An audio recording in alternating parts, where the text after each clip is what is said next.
Hello नमस्कार दोस्तों। तो हम लोग अभी जो बिहार के मैप से हम लोग स्टडी कर रहे थे, उसमें हम लोग खनिज संसाधन देखेंगे।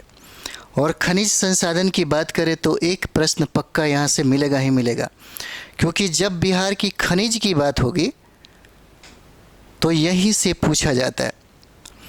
इसलिए डिस्ट्रिक्ट वाइज हम लोग देखेंगे कहाँ कहाँ पे खनिज प्राप्त होता है और सबसे ज़्यादा प्रसिद्धि वहाँ पे है ना। तो हम लोग देख सकते हैं डिस्ट्रिक्ट वाइज हम लोगों ने एक मैप तैयार कर रखा है ना, और इसी से हम लोग पढ़ रहे हैं। तो हम लोग खनिज संसाधन पढ़ेंगे। खनिज संसाधन से अगर प्रश्न दिया तो एक प्रश्न पक्का पूछ देता है और आपसे बन भी जाएगा, ठीक है। एक बार ज़रूर आप लोग सारे डिस्ट्रिक्ट को समझ जाइएगा, है ना, क्योंकि हम लोग एक बार पॉलिटिकल करेंगे पूरा डिस्ट्रिक्ट तो वहाँ पे चीज़ें क्लियर हो जाएगी।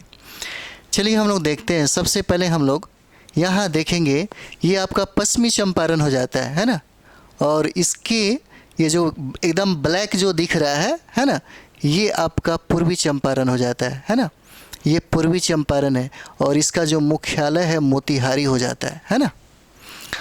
और यही पूर्वी चंपारण में सोरा होता है। खनिज संसाधनों में पूछा जा सकता है कि सोरा का उत्पादन कहाँ कहाँ होता है ना। तो एक ही जगह सोरा नहीं है, 3-4 जगहों पे सोरा मिलता है।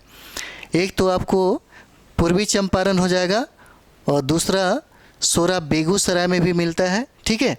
और एक जगह और मिलता है, वो हो जाएगा आपको सारण में, है ना, आपको सारण में हो जाएगा, ठीक है। और बीपीएससी ने ये सवाल पूछ चुका है, इसलिए ऐसा नहीं है कि पूछ दिया है तो नहीं पूछेगा, दोबारा पूछ भी सकता है ना। तो सोरा जो है आपको सारण में प्राप्त होता है ना। ये सारण हो जाता है, सारण में प्राप्त होता है। और ये पूर्वी चंपारण हो जाएगा। और यहाँ पे जो बेगूसराय देख रहे हैं, बेगूसराय में भी सोरा प्राप्त हो जाता है, ठीक है। उसके बाद हम लोग देखेंगे भागलपुर। भागलपुर से भी सवाल पूछा गया है। चीनी मिट्टी की प्राप्ति और सीसा का उत्पादन, है ना, कहाँ पे होता है, तो ये आपका भागलपुर है, जिसको हम लोग सिल्क सिटीज़ के नाम से भी हम लोग जानते हैं, है ना। और यहीं पे एक आम मिलता है जिसको हम लोग जर्दालू आम बोलते हैं। और इसी जर्दालू आम को जीआई टैग जो है वो प्राप्त है ना। और हाल ही में जो ये पश्चिमी चंपारण का एक धान है जिसको मिर्चा धान बोलते हैं, है ना। और मिर्चा धान को यहाँ पे जीआई टैग प्राप्त है, पश्चिमी चंपारण में बहुत ज़्यादा प्रसिद्ध है, ठीक है। तो चीनी मिट्टी की प्राप्ति और सीसा की प्राप्ति भागलपुर से होता है, यहाँ पे खनिज संसाधन है। अगला हम लोग देखेंगे मुंगेर में। तो मुंगेर से क्या क्या प्राप्त होता है ये देख लीजिए। सोपस्टोन हो जाएगा, सिलिका हो जाएगा, सैंड हो जाएगा, बॉक्साइट भी हो जाता है, क्वार्टजाइट भी हो जाएगा। और चीनी मिट्टी की भी प्राप्ति आपको मुंगेर से होती है ना। सोपस्टोन की प्राप्ति मुंगेर से हो जाएगा। उसके बाद सिलिका सैंड की प्राप्ति मुंगेर से हो जाता है। और मुंगेर में बंदूक बनाने का कारखाना है ना। मुंगेर में ही बंदूक बनाने का कारखाना है। और यहाँ पे देखिए बॉक्साइट की प्राप्ति भी आपको मुंगेर से होती है। और क्वार्ट्ज भी आपको मुंगेर से प्राप्त होता है। और चीनी मिट्टी भी आपको मुंगेर से प्राप्त होता है। और मुंगेर में एक इम्पॉर्टेंट फैक्ट है, भीम बांध अभ्यारण्य भी है ना। चलिए इसी तरीके से हम लोग आगे देखेंगे। जमुई जो आप देख रहे हैं, जमुई जहाँ पे नागी नकटी अभ्यारण्य है ना, पूछा जाता है। और जमुई से ही क्वार्ट्स, फेल्सपार और सोना की प्राप्ति होती है। इस बार 69 बीपीएससी में यही सवाल पूछ दिया था कि सर्वाधिक सोना, देखिए पूरे भारत में सबसे ज़्यादा सोना होने का साक्ष्य मिला है यहाँ पे, कहाँ, जमुई में सबसे ज़्यादा भंडारण होने का ये प्रमाण मिला है। तो जमुई से क्या मिला है, सोना, है ना, क्वार्ट्स और फेल्सपार हो जाता है, ठीक है। चलिए इसको थोड़ा सा मिटा लिया जाए, है ना।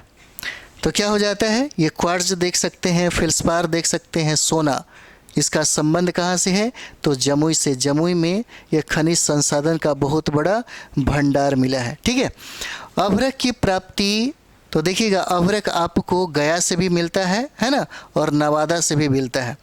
अभ्रक की प्राप्ति आपको नवादा से भी मिलता है, और सर्वाधिक अगर अभ्रक की बात करें तो गया से हो जाएगा, है ना।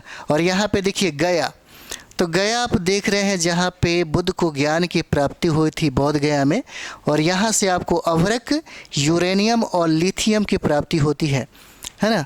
बहुत इम्पॉर्टेंट है ये गया वाला जो क्षेत्र है, गया का क्षेत्र है ना, बहुत इम्पॉर्टेंट है। अभ्रक, यूरेनियम और लिथियम की प्राप्ति होती है ना। अभ्रक, यूरेनियम और लिथियम की प्राप्ति होती है।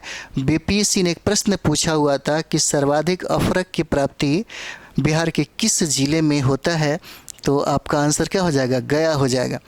बिहार का एकमात्र डिस्ट्रिक्ट है ना, एकमात्र डिस्ट्रिक्ट औरंगाबाद, जहाँ से कोयले का है ना भंडार पाया गया है। कोयले की प्राप्ति जो खनिज संसाधनों में हम लोग देखेंगे, ये औरंगाबाद से ही प्राप्त होता है। और औरंगाबाद में एक खेती किया जाता है स्ट्रॉबेरी का, है ना, स्ट्रॉबेरी का खेती किया जाता है औरंगाबाद में ही। और औरंगाबाद में एक और इम्पॉर्टेंट फैक्ट है, यहीं पे देव का सूर्य मंदिर है ना, देव सूर्य मंदिर है यहीं पे। ठीक है, चलिए आगे हम लोग देखेंगे रोहतास। रोहतास से प्रश्न पूछा गया है बीपीएससी में। ठीक है, यहाँ से चूना पत्थर की प्राप्ति होता है ना। पैराइट्स की प्राप्ति डोलोमाइट और गंधक का। रोहतास में चूना पत्थर मिलने की वजह से ही डालमिया सीमेंट उद्योग यहीं पे खोला गया। ठीक है, तो चूना पत्थर और पाइराइट्स, डोलोमाइट और गंधक की प्राप्ति जो है खनिज संसाधन में रोहतास क्या है, बहुत प्रसिद्ध है। और चूना प्राप्ति की प्राप्ति आपको कैमूर से भी होती है। ठीक है, चूना प्राप्ति की कहाँ से होता है, कैमूर से प्राप्त होता है।